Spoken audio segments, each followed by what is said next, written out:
Hello, I'm Devi Gopalan and you're watching Al Jazeera live from Doha. The latest developments from Libya. Heavy gunfire is continuing in the Libyan capital Tripoli, where it's just after 8 in the morning. It is not clear who is firing. Libyan state television is reporting that Gaddafi forces have reclaimed the cities of Misrata and AlJazeera. But a resident of Misrata has told Al Jazeera that reports that the city has been recaptured are false.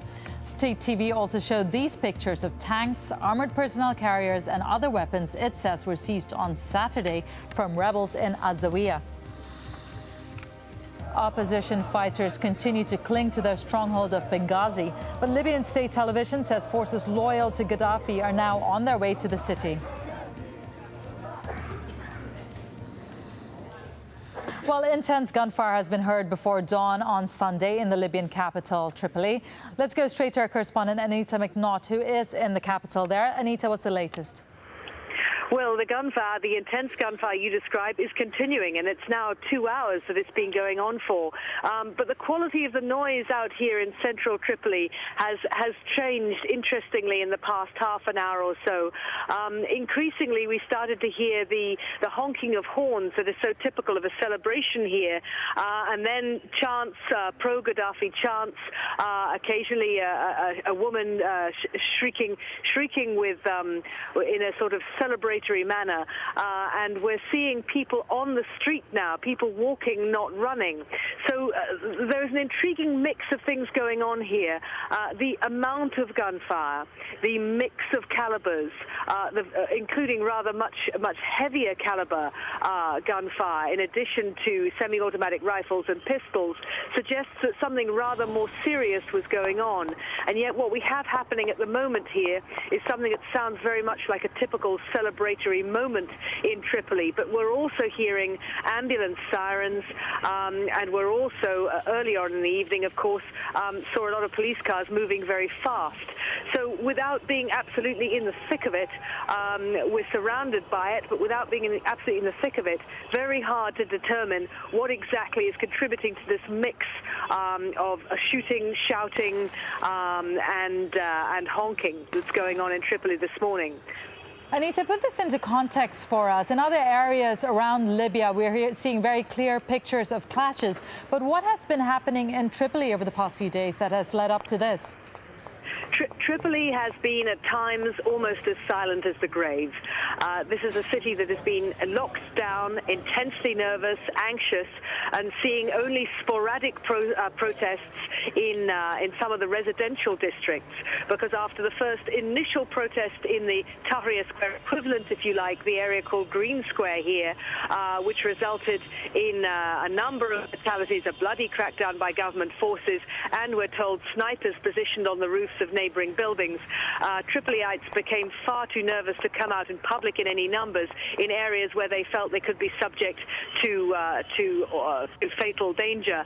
But we've seen continuous ongoing but sporadic low-level protests, and every time that's happened, the security presence has been ahead of it. The deterrent presence has been huge, and on the appearance of protests, even very subdued and not necessarily particularly aggressive ones, the security crackdown has been enormous.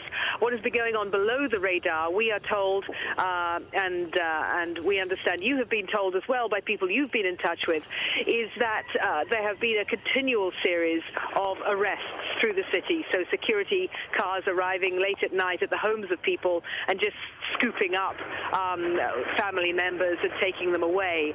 And they, we understand, are not being seen since that time.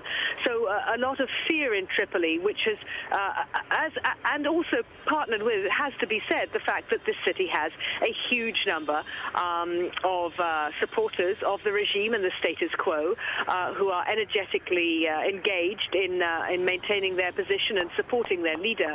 So the combination of security, fear, and the fact that Tripoli is still where the major support for Muammar Gaddafi has been and always has been, has meant that we aren't seeing the same sort of spontaneous protests, the hundreds of thousands on the street that we've seen in other places. And on that note, Anita, as we're speaking to you, we're seeing the latest pictures from, or live pictures from Libyan state television saying and showing celebrations on Green Square. We're seeing lots of people waving their fists in the air, holding pictures of Muammar Gaddafi. Can you tell us what's happening there and more about that? Well, I'm not far from Green Square, but I'm blocked from a view of it by the walls of the old city. But what I can tell you is that before dawn this morning, as I stood outside my hotel here trying to make sense of what we were hearing, there was fireworks coming from Green Square. And the last time I saw fireworks like that was when they told us that the town of Zawiya had fallen back into government control. And then there were spontaneous celebrations of a very similar sort. There was honking of cars, there was people shouting in the street, driving up and down the roads, cheering for Gaddafi, and a big rally in the central square celebrating that.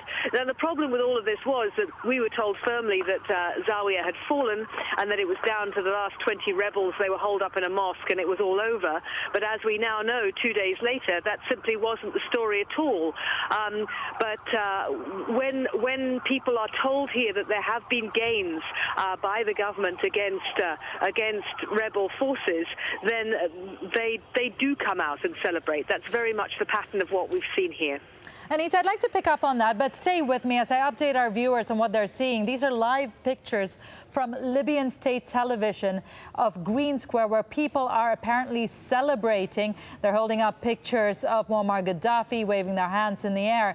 Now, this is also an area where apparently heavy gunfire has been heard. We're speaking to our correspondent, Anita McNaught, who is telling us about conflicting reports of areas that have been taken by the government and areas that rebels say they are in control of. You mentioned AlJazeera. There were some other areas. We spoke to someone in Mizrati, another area which the government forces say they are in control of. But the person we spoke to said they are definitely not in that area. Can you explain why there's so much conflicting information? Because there is information, and I think it's fair to say disinformation abroad in Libya. The communications, the ability of Libyans and indeed of people like us, journalists like us, to communicate freely in this country is extremely constrained. The internet has been down for 2 days, phone communications sporadic, the SMS text messaging system at times impeded. So the ability to share information and find out what's going on from sources other than state TV, extremely limited. As I said to you, I was told this morning that the gunfire I was hearing was because Misrata, Zawiya and the port of Ras al-Ranuf had fallen back into government hands. But my experience of Zawiya and being told by government sources of what was happening in Zawiya was not something that gave me any confidence that the information I was getting from official sources was likely to be accurate. And I think given that there is a battle going on in all levels, both at the information level and at the armed military level for control of areas of this country, the information coming out of state TV is